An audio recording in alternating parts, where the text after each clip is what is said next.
Il-Kummissjoni Ewropea ddeċidiet li b'mod temporanju taffi regoli dwar għajnuna li tista' tingħata mill-Istati membri biex jagħtu appoġġ dirett lill-industriji milqutin mill-kriżi tal-enerġija kawża tal-gwerra fl-Iran u l-għeluq tal-Istrett ta' Hormuz.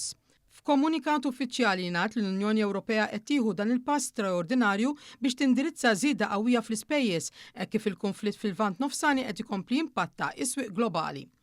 Il-miżuri l-ġodda se jippermettu lil pajjiżi jkopru sa 70% tal-ispejjeż addizzjonali tal-enerġija u l-fertilizzant għall-industriji tal-bidja u s-sajt u t-trasport tal-art u jistgħu jirċievu sa 50,000 euro f'għajnuna diretta. Industriji oħrajn li jikkonsmaw ħafna enerġija bħal dawk tal-manifattura u l-azzar se jibbenefikaw minn kumpens akbar. Bid-differenza għal pajjiżna li żamm l-orħos prezzijiet tal-enerġija fl-Unjoni Ewropea kollha kemm għall familji kif ukoll għan negozji kollha, għadd ta' popli Ewropej qed jotru taħt il-piżijiet ġodda eseġerati li l-gvernijiet rispettivi qabbew direttament fuqhom. Il-miżuri l-ġodda Ewropej huma maħsubin li jibqgħu fis-seħħ sal-aħħar ta' din is-sena biss bħala soluzzjoni temporanja anke jekk il-kriżi għadha qed tiżdied.